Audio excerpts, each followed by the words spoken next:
मैं चैनल आज हम पढ़ने वाले हैं एमपीपीबी सब इंजीनियर के लिए मैकेनिकल इंजीनियरिंग से संबंधित टॉप 10 प्लस एमसीक्यू क्वेश्चन। इसका पहला क्वेश्चन है, engine temperature indicated is actually the measurement of. Engine temperature क्या मेजरमेंट को इंडिकेट करता है? इसका आंसर है जैकेट कूलिंग वाटर। सूचित किया गया है इंजन तापमान वास्तव में किसका मापन है? इसका आंसर है जैकेट कूलिंग वाटर का। Engine temperature indicated is actually the measurement of jacket cooling water. Engine temperature jacket cooling water का मापक होता है। डिस्क्रिप्शन है इसका, engine temperature indicated is actually the measurement of jacket cooling water. The temperature indicating instrument in vehicles indicates the temperature of jacket cooling water. Next question है, A beam which is provided with more than two support is known as। एक beam जो कि जिसमें दो से अधिक support हो तो उस बीम को क्या बोलते हैं? इसका आंसर है कंटिन्यूअस बीम कहलाती है। A beam which is provided with more than two support is known as continuous beam। Description में देखेंगे हम इसमें, A beam supported on more than two support is called continuous beam। Diagram आप देख रहे होगे, इसमें दो से अधिक सपोर्ट दिए हुए है, मतलब ये कंटिन्यूअस बीम है। सिंपली सपोर्टेड बीम होता है a beam supported on both ends wheel roller and hind support. वो बीम जिसमें दो आखिरी आखिरी पॉइंट पर दो सपोर्ट हो, रोलर और हिंड सपोर्ट हो या कोई भी सपोर्ट हो सकता है, उसको हम सिंपली सपोर्टेड बोलते हैं। इसके बाद आता है बीम। बीम में दो टाइप होता है, एक स्टैटिकल डिटरमाइंड और एक होता है स्टैटिकली इनडिटरमाइंड। स्टैटिकल डिटरमाइंड जो होता है उसमें एफिशिएंसी होती है नंबर ऑफ बीम से कम या उसके बराबर। स्टैटिकली इनडिटरमाइंड में होता है एफिशिएंसी इसकी नंबर ऑफ बीम से, नंबर ऑफ सपोर्ट से जो एफिशिएंसी होती है ज्यादा होती है। इसके अंदर आता है simply supported beam, cantilever beam, overhanging beam. Number of support से ये कम या उसके बराबर होती है एफिशिएंसी, और इसकी एफिशिएंसी होती है नंबर ऑफ सपोर्ट से ज्यादा। So continuous beam, fixed supported beam और प्रॉपलर कैंटिलीवर बीम। तो बीम के टाइप बताए गए हैं।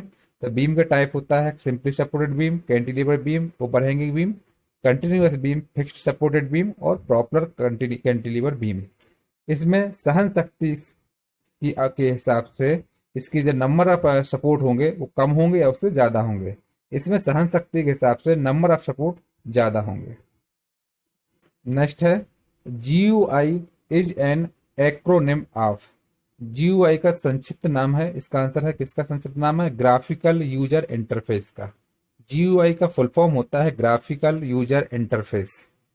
डिस्क्रिप्शन में है, GUI equal to graphical user interface, command required in form of graphics और आइकन्स। ये ग्राफिक्स या आइकन्स की कमांड होती है। नेक्स्ट क्वेश्चन है, tesla is the SI unit of. Tesla किसकी ऐसा यूनिट है? इसका आंसर है मैग्नेटिक फ्लक्स डेंसिटी की। टेस्ला मैग्नेटिक फ्लक्स डेंसिटी की ऐसा यूनिट होती है। डिस्क्रिप्शन है, इसमें हमारे पास डिस्क्रिप्शन दिया हुआ, तो Tesla is the SI unit of magnetic flux density. इसमें कुछ यूनिट दी हुई है, कुछ इसमें मेजरमेंट के क्वांटिटी दी हुई है, जैसे ओम। ओम यूनिट जो होती है वो होती है इलेक्ट्रिक रेजिस्टेंस की। टेस्ला यूनिट होती है मैग्नेटिक फ्लक्स डेंसिटी की। वेबर यूनिट होती है मैग्नेटिक फ्लक्स की। इल्यूमिनेशन यूनिट होती है लक्स की। एंड ल्यूमिनेशन फ्लक्स जो यूनिट होती है वो होती है ल्यूमेन या एलएम जो होता है उसकी यूनिट होती है। एंड नेक्स्ट क्वेश्चन है, modern wiring harness is spirally webbed in. आधुनिक तार उपस्कर सज्जा सर्पिल रूप में लिपटी होती है, किसमें होती है? इसका आंसर हो जाएगा नॉन एडेसिव पीवीसी टेप्स। गैर आसंजक पीवीसी टेप होता है। हो जाएगा इसका, modern wiring hardness is spirally raped in non adhesive PVC tapes.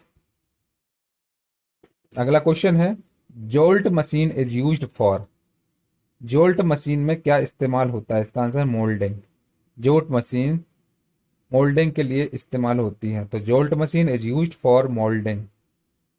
Description पढ़ेंगे इसमें, Jolt machine is used for molding. A jolt machine used to ram and sand harder at the pattern face with decreasing hardness towards the wake of the mold. अगला question है controllable errors are also known as error. Controllable error को हम किस और नाम error के नाम से जानते हैं? इसका आंसर हो जाएगा systematic error. Controllable error are also known as systematic error. Description है controllable errors are also known as systematic error. Random error is also known as variable. Random variable are noise in the system. Errors which may be variable both in magnitude and nature are classified as random error. Next question है reduction in the coefficient of friction of the brake is called। Brake के घर्षण गुणांक में किस कहलाती है? क्या कहलाता है? इसका आंसर ब्रेक फेड कहलाता है, मतलब ब्रेक मंदन। Reduction in the coefficient of friction of the brake is called as brake fade. Description है reduction in the coefficient of friction of the brake is called as brake fade. The process of removing air from the hydraulic brake system is called bleeding. अगला question है petrol can not be used in diesel engine because. Diesel engine में petrol का उपयोग नहीं किया जा सकता क्योंकि of high combustion chamber temperature, उच्च दहन कक्ष तापमान के कारण। पेट्रोल का इस्तेमाल हम डीजल इंजन में इसलिए नहीं कर सकते क्योंकि इसमें हाई कंबक्शन चैम्बर टेम्परेचर होता है। डिस्क्रिप्शन है petrol can not be used in diesel engine because of high combustion chamber temperature. Petrol का हम इस्तेमाल डीजल इंजन में इसलिए नहीं कर सकते क्योंकि उसमें हाई कंबक्शन चैम्बर टेम्परेचर होता है। When petrol is mistakenly get inserted into diesel engine, the combustion process becomes abnormal.